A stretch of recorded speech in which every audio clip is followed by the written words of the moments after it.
Hello learners, it's good to be able to spend some time with you again today. I have a special book for us. It's called Paper Sun by Julie Leung and illustrated by Chris Sasaki. I think you'll really enjoy this book.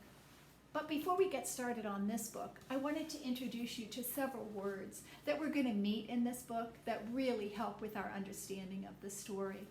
The first word is migrate, which means the movement of people from one place to another.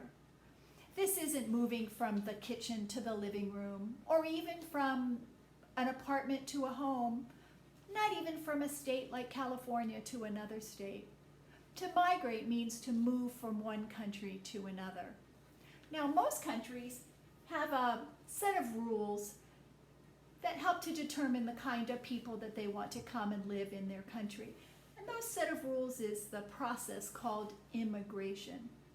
But I did say another word there, didn't I? The word citizen.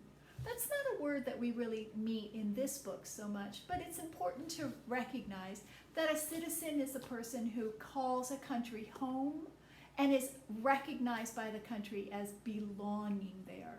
For example, I'm a citizen of the United States. I was born here, and most countries have policies when you're born there, you're a citizen of that country. But you don't just have to be born in a country to be able to become a citizen. You can go through this process called immigration in order to try and become a citizen. We'll talk a little bit more about this at the end of our story. The second word we're going to look at is animate, which means to bring things to life. And in this story, we're going to meet a man who learns how to animate, which means he learns how to draw pictures that make stories come to life. I like to think of things like animated movies or cartoons. My favorite happens to be The Lion King. I know Frozen is really a popular one. These are pictures that were drawn either by hand or on the computer, and they were brought to life. That's what it's called. That's why it's called animated, because they're brought to life. So we'll meet these words as we read our story, and I hope you enjoy it as much as I have. Paper Sun by Julie Leung and illustrated by Chris Sasaki. And while we read this story, we're actually going to be thinking about a few things. One of the reasons we're going to read this story is to learn a little bit more about this guy right here. He's an immigrant, a person who moved from one country to another. He's also an artist. That's one reason. Another reason we're going to read this story is there's a very big question that's being asked in this story, and it concerns this process right here and what it means to be a citizen. And we'll talk a little bit more about that at the end.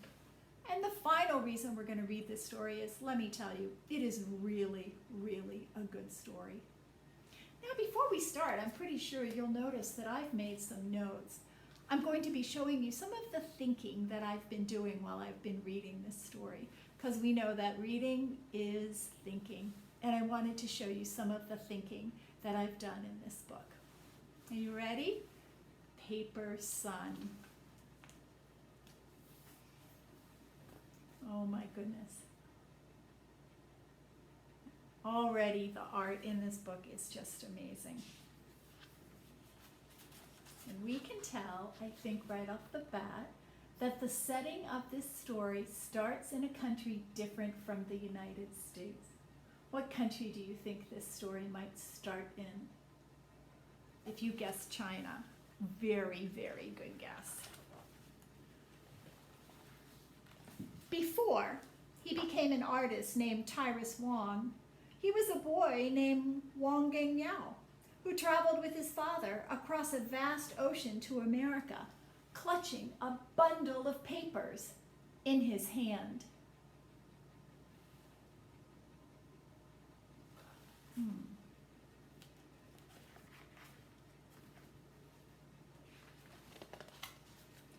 The papers were not for drawing monkeys, which he loved to do. They were papers describing the life of another Chinese boy, whom Geng Yao was pretending to be. He had to memorize every word. In 1919, Chinese immigrants were not allowed into the United States unless they could prove that they were citizens of high status. A scholar, a merchant, a business owner, or the child of such a citizen. Now I made a note here because this reminds me, this feels like a very thick question. The thick question I have are people of high status, those who have important jobs, well, are they more important than other people? The Chinese immigration, the law for not allowing Chinese immigrants seems to say only if you're a person of high status, you have a really important job, are we going to allow you into the country?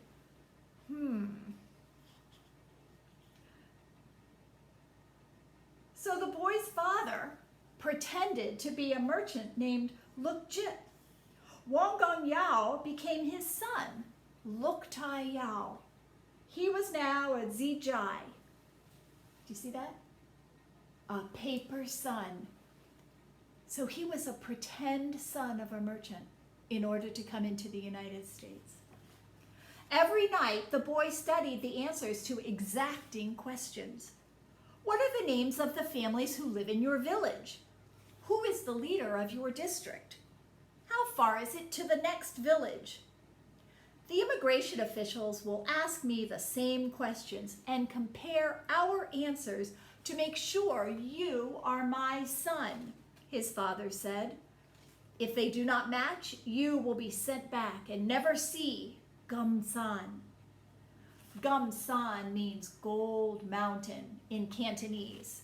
That's what the Chinese called America because of the opportunities there. And I just made a note that opportunities are the chance to have your dreams come true. So people wanted to come to America to make a better life. See, his father would say, pointing to the horizon, life in Gum-san will be like a blank paper, and we will decide how to mark it. The boy followed his father's gaze to where water met the sky. Maybe he would spot a glimmer of Gold Mountain too. At last they arrived at Angel Island. His father, who had been in America before, cleared immigration quickly, but the boy was held back. And I just made a note here to remind us that, remember, immigration means the system of rules that a country puts in place to determine whether or not people can enter that country. The boy was held back. Look, there he is. And you see the barbed wire fence that's very sharp wire around the building. Scared and alone, Gong Yao was taken to a wooden house filled with strangers. There he waited. Days turned to weeks. This new land was not what he expected. The streets were not lined with gold. The barracks were crowded and dirty. Barracks. Those are buildings that have many rooms that are usually used to house soldiers. So he stayed where the soldiers would stay in a single room, probably had to share it. He missed his father very much. There was no drawing paper, no ink, no paint. He watched the sun move slowly across the sky, always arching toward the home he'd left behind.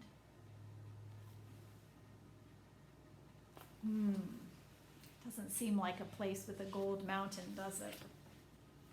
Finally, Gong Yao was brought in front of 3 men who bombarded him with questions.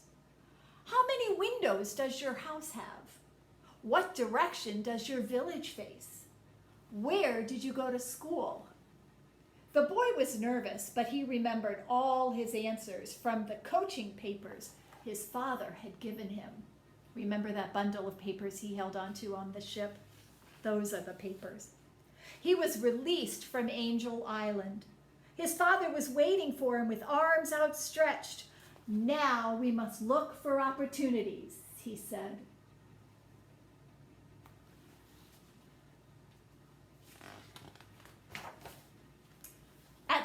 school in Sacramento, Wang Gengyao was given a new name by his teachers, a name that combined his real name and his paper name.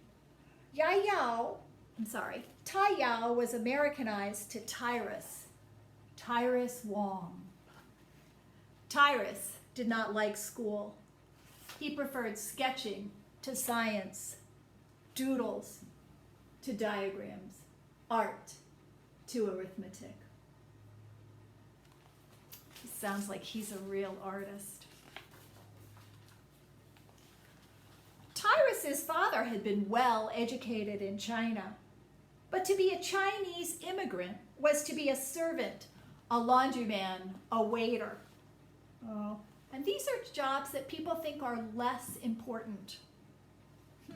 Do you think those jobs are less important than a merchant or a scholar? And to find these jobs, he often had to travel far, leaving Tyrus alone for months. Still, his father believed life in America could be like a blank paper. One day, he brought home a brush and made Tyrus practice Chinese calligraphy. The beautiful Chinese writing. Because they could not afford ink and paper, Tyrus wrote with water on old newspapers. And after the paper dried, his father would say, "One more time." He practiced a lot, didn't he? His father borrowed enough money to send Tyrus to Otis Art Institute in Los Angeles. Tyrus learned to paint and draw in the Western style. The Western style is American or European kind of art. The Western style, smudging thick charcoal to form shadows and mirroring the way light hits objects. You see that? That's considered the Western, American or European style. You see, it's thicker, has a lot more density to it. He also studied artwork from China's Song dynasty, when watercolors and simple lines communicated much by showing little. The lushness or just thickness of a flower could be felt with gradual increases of color, and mountains could loom in the distance with a few jagged lines. Do you see the difference between the Western style and the Eastern style? Do you have one that you like better? Do you see these are the mountains looming, but look, just a few short lines, a few lines. I think I like the Eastern. In the evenings, Tyrus mopped the floor as the school janitor. He swirled the soapy water around, the mop dancing in his hands like a paintbrush. Oh my goodness, do you see him there? What did he make out of the soapy water? Does that look like a horse to you? Oh my gosh. Tyrus graduated at the top of his class and began working as an in-betweener at Walt Disney Studios. In the early days of animation, remember, bringing drawings to life, in-betweeners drew the frames in between a movie's key art. The same scenes over and over with only small changes each time to create the feeling of movement. The work was boring and his eyes throbbed.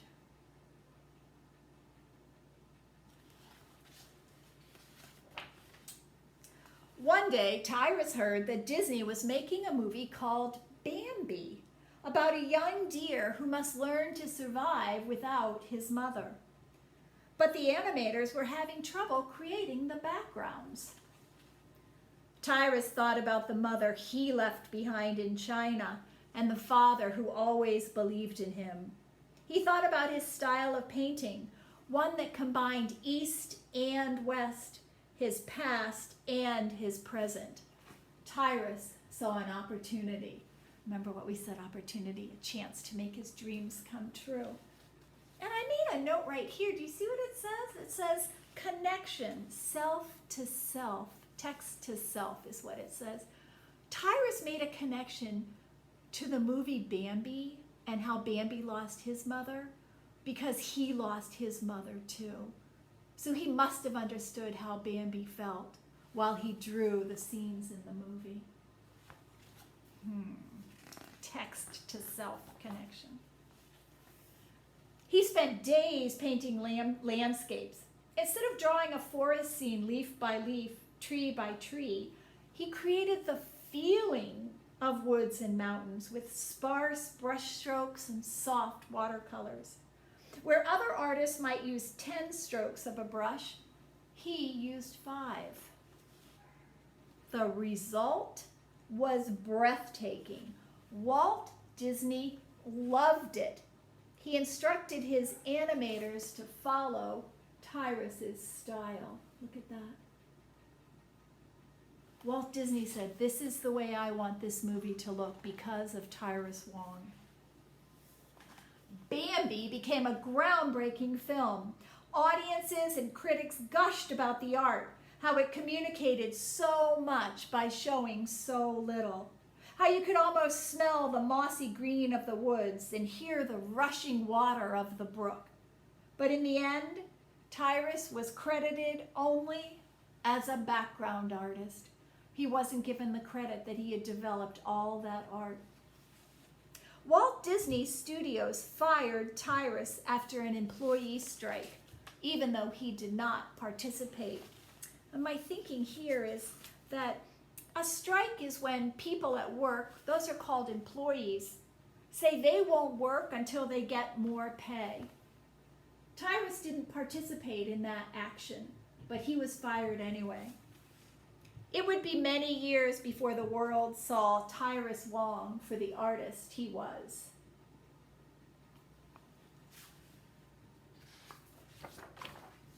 But Tyrus never stopped painting. And not just on paper. Throughout his life, he would draw his art on ceramics, silk scarves, murals, menus. Tyrus always found new ways to leave his mark. As an old man, Tyrus discovered a love of kites, caterpillars and pandas, fish and butterflies. He would tell people he wanted to be looking up. How else could one see Gold Mountain? Look at those kites. I'm thinking about the artwork that was at the beginning of our story. Oh my goodness.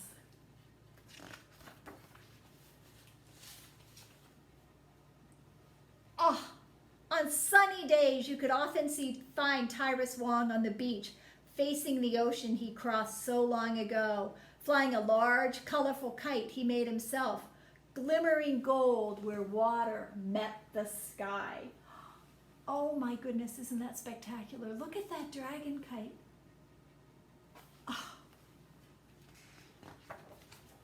Oh, and we're at the end of our story. Oftentimes at the end of a story, there's an author's note and, this one even has an illustrator's note. And this gives us information about what might have inspired the author or the illustrator to write this or illustrate the story. Gives us a few more details, if you will, that might not have fit well into the book, but helps us understand the life of the person a little better. And look at this. Do you see what these are? These are real pictures of Tyrus. Right, that one on top there? That's his immigration card. Look, and there he is up here. This is where he's with his classmates. This is a picture of him in an advertisement. Here's his family. Look at that. And there he is. He's 90, oh my goodness, 92 years old in that. Oh my goodness. And I had one note here that I wanted to share with you. Remember at the beginning we talked about the book asking a really important question about immigration, about the laws that countries put together. Who do they allow into the country and why? In our story, Tyrus had to pretend to be someone he was not in order to come to America, in order to have opportunity. and to meet his dream. I wonder what you think about that.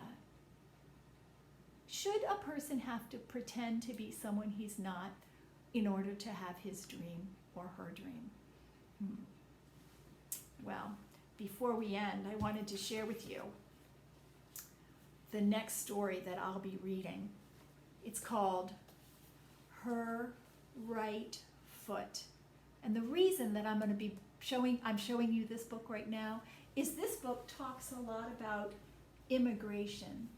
I don't even know if you can tell what her right foot might be talking about. I'm just going to hold this up for a quick minute. Do you have any idea whose foot that might be and what that might have to do with immigration or the ideas a country has about who should be able to become citizens? Stay tuned. I'll see you all later. I hope you enjoyed Paper Sun.